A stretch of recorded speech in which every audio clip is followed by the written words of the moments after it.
very fortunate now to have another postal leader address us, and we're going to hear directly from a postal business in a country facing severe economic and political difficulties. Mr. György Csáki, who is the chairman of Magyar Posta. He's a professor of international economics at the Institute of European Studies. He's a well-known expert in transition economics and published extensively about international factor movements and monetary affairs, and a special research interest, privatisation, state asset management, and he's appointed as the chairman of the board of Magyar Posta in July of 2002. Thank you very much. Thank you. Thank you very much for the introduction, and thank you for the organizers for being invited. The last contributor must be the quickest, I think. Okay, so Hungary is going through a difficult time, so I would have been happier, much happier 2 years ago to talk about the Hungarian economy.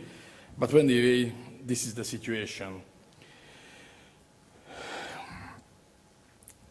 In fact, in the first half of the transition process, or in the first decade of the transition process, if you like, Hungary was the pioneer amongst Central European countries, which was due to the fact that we had started earlier, or we had been the first. Even 3 years before the change of regime, the then Communist Parliament of Hungary approved some important laws, including the Act on Business Organizations. Therefore, state organs could be transformed into business units and later could have been privatized. An act on foreign investment in Hungary entered into force January 1st, 1988. And of course, an external convertibility of the Hungarian currency, the forint, was also established the same time. We had started trade liberalization as early as in 1988, and we started privatization, which was spontaneous and was a funny story, but some really great transactions actually took place. For example, one of the greatest forever privatization when GE Lightings Europe took over the flagship of the Hungarian industry, Tungsram, and became the Hungarian business plant, the largest plant in Europe. It created a very attractive situation for foreign investors in Hungary. In 1988, 1989, and 1990, we had attracted as much FDI inflows as the Czech Republic and Slovakia 7 or 8 years later. So we were absolutely the first in. We had an important advantage on our regional competitors in terms of FDI attractivity. We were again pioneer establishing an adequate regulatory system for a modern market economy. Practically till the end of 1991, Hungarian Parliament approved all the necessary acts, and we had established an institutional framework and a fully adequate legal framework for privatization as early as 1990. So 3 months after the first democratic election, we had the institution, the State Property Agency, and we have all the necessary laws. Liberalization of foreign trade was completed in 1991, I may say, and we made important investment promotion measures also. There were a total tax allowance for investors who invested more than $5 million in Hungary. Of course, there were no Hungarian who had at that time $5 million, so practically it was the promotion of foreign investment. It was a funny situation because the macroeconomic performance in Hungary, I mean growth, foreign debt, balance of payment accounts, and so on, was not that rosy even in that period of time. Nevertheless, we were very, very attractive for foreign investors. Hungary had attracted not only in per capita term, not only in per GDP term, the highest amount of FDI, but in volume, in dollar volume also.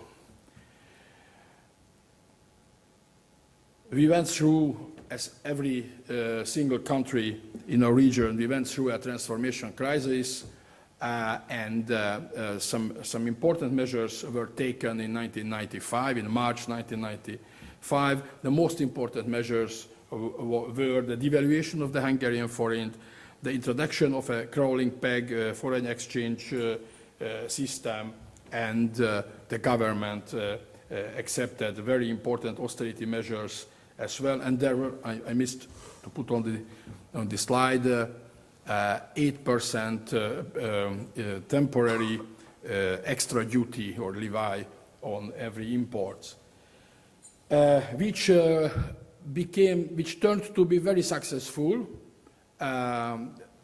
We were surprised how successful it was and how quickly it turned out to be successful. So between 1997 and 2000, Hungary realized a dynamic and especially an export-led growth. So we thought that now the situation is fine and we would develop much more. But in 2001 and 2002, we made a turn into a wrong direction. Two consecutive governments put together what they could do against the maintenance of an export-led growth. So it was started, first it was declared in 1991 that, okay, there is a recession in the world economy, but we can replace foreign market with a stimulus on the domestic market, which is, of course, a stupidity in a small open economy as Hungary is with our 10 million inhabitants. A special mortgage, preferential mortgage allowance was introduced when people could borrow some 120,000 euro in that time on a very, very low preferential interest rate, and the difference between the preferential rate and the market rate was paid by the budget. Then the next government in 2002 raised the wage of the public sector. I mean the teachers, nurses, medical doctors, and the people in the administration. So raised the wages 50%, introduced a 13th month in the pension system. So pensioners got a 13th month in two installments, one in springtime, one in November. And some major infrastructural development process had been started. It was before our adhesion to the EU, but we counted very much on the EU.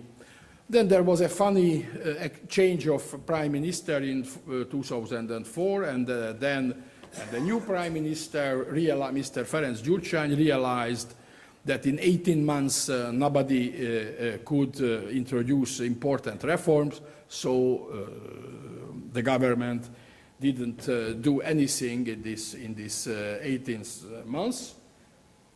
The government, given the election, so from the political asset seeking or vote, as a vote seeker, he was successful.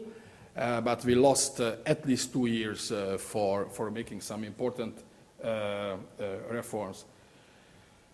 Some important measures were taken in 2006, approved by the parliament and having come into validity in 2007, but it was not enough.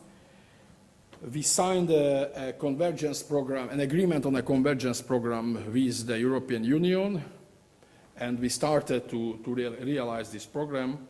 The initial aim swore or are, although it certainly will be changed, to achieve at least two major Maastricht criteria in 2008-2009, less than 3% public debt and lower than 3% inflation rate in Hungary.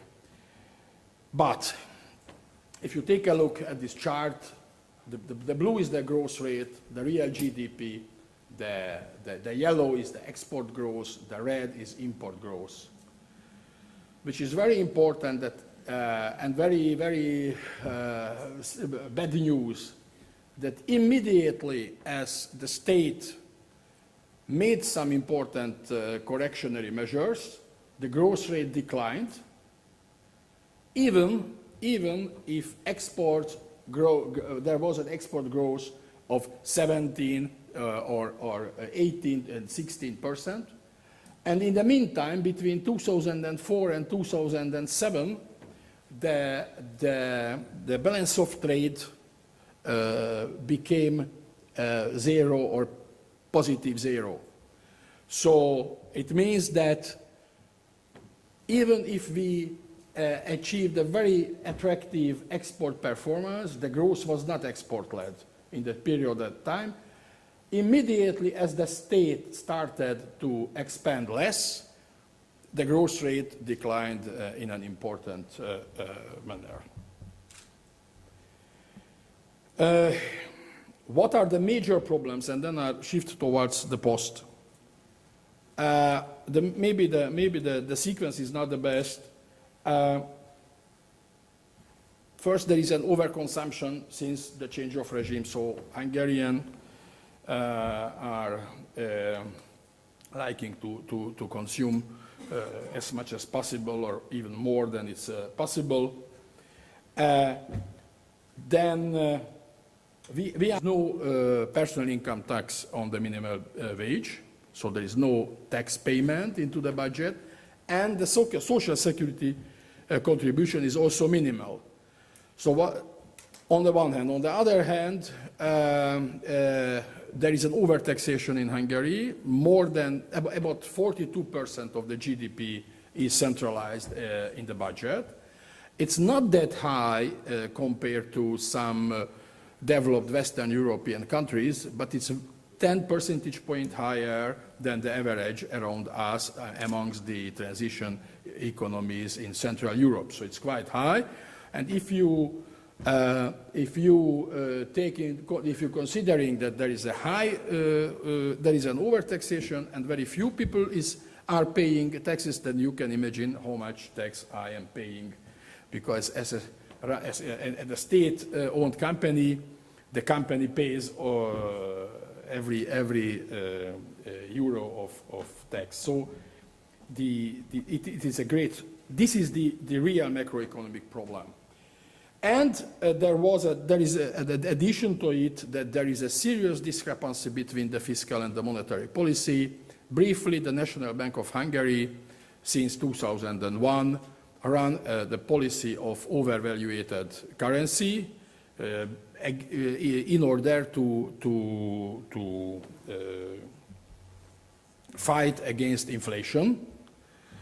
So the Hungarian currency has been overvaluated or was overvaluated between early 2001 till the late 2008. At the same time, there were very high base interest rate of the National Bank of Hungary. There are the real interest rates are as high as about 5 to 6%, which is the highest by far the highest in Europe. So the economy, and especially the Hungarian currency, became very, very vulnerable. And in October 2008, some speculatory attacks occurred against the state bonds and the shares of the largest Hungarian bank, and at the end of the day against the Hungarian currency. A real currency crisis turned out in the second half of October 2008. with two major signs. The first, that the exchange rate of the forint was moved from 2030, 2040 to 230, 240 to 300, almost 320. And the market for treasury bonds dried up totally. So Hungary was forced to turn towards the IMF and the EU and the World Bank. So we got as much as 20 billion euro. A political crisis was the next step. Of course, the Prime Minister stepped down, and now we have a new government. The new government was obliged to make very strict austerity measures. There is no more 13 months in the pension system. There is no 13 months for the civil servant. Social benefits were cut. VAT, the normal VAT rate was increased from 20 to 25%. It's quite high in Europe, but there was no other way out. And in revenge, there is some decline in the personal income tax and the health taxes, and it is likely that some new decline in personal income taxes will take place January the 1st. The problem is, of course, that when we had signed the agreement with the International Monetary Fund, and the forecast was 0 to minus 1% growth in 2009. The IMF signed it and accepted it, and we thought, I mean, Hungarian economists thought that it was a bit pessimistic because we had expected 0 plus. And now the current forecast is somewhere between 5 to 6 in red, of course. So the program cannot be followed so easily. And now some words about Magyar Posta.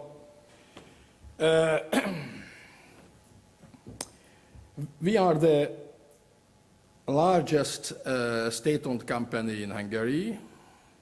We are a joint stock company, but 100% owned by the state. We are the greatest employer in Hungary with 37,000 people. We have 2,850 post offices and some 340 so-called mobile post offices. Our situation is quite similar to that of the Swiss Post. We think that it's 3 times more than necessary, I mean the network, that is 2,850, it's 3 times more. Maximum, we should need maximum 1,200 post offices in Hungary, but because of political reasons we cannot decline the size of our network. The profitability of our company is quite nice or acceptable. So since okay, since I am the chairman of the board, we are very profitable, as you like. But really, that's true. Not because of myself, but because of the management, of course. But the board is also very active. So you can see it's in the postal sector, it's acceptable. So it's not something very good for a private investor, but I think that we are the greatest dividend suppliers of the state asset management company. So we are proud to pay some billions of forints every year. The symptoms of the postal sector or our situation is very, very similar, or if I may say, quite the same as every single post office is facing. We have already realized the consequences of the crisis in terms of decrease of direct mail, in terms of turnover of credit products. We realized in the in the last quarter of 2008, and as, for example, the Swiss Post again, that the trust towards Magyar Posta was much higher than the trust towards banks, so the turnover of savings products increased in an important manner in the last quarter of 2008, and according to the first data, this phenomenon followed in the first quarter of 2009. I think that our financial services became more attractive because of this trust. Since in the country the employment situation is getting worse and our employment situation is stable, and we declared, and our owner, the State Asset Management Company, declared that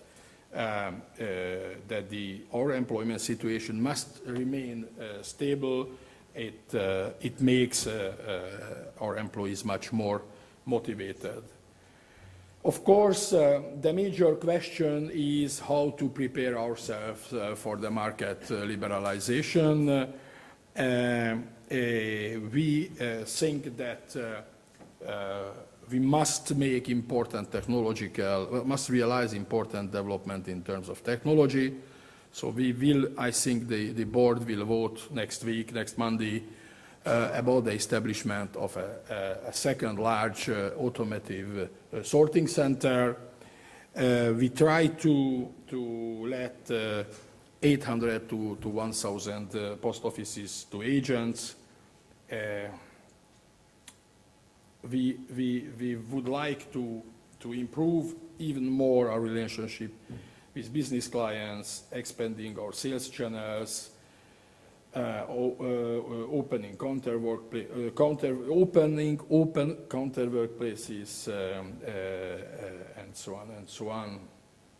Product development it's a key issue for us. We are just establishing a bank cards center. We would like to get it accepted by some major service provider and public utilities, and we hope to get the status of specialized financial institution maybe later this year or early next year. We also made a real estate rationalization. It's also increased our profit and made lower costs for facility management, and now we are in the process of separating delivery and acceptance processes.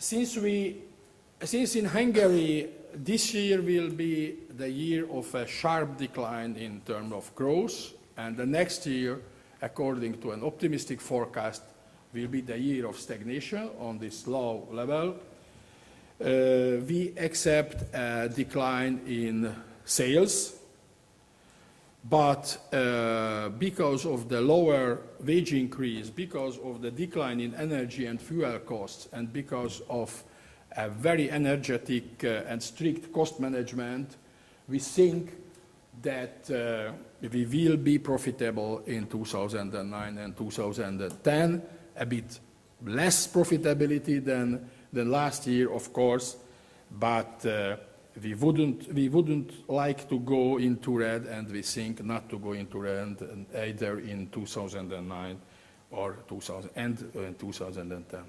Thank you for your attention.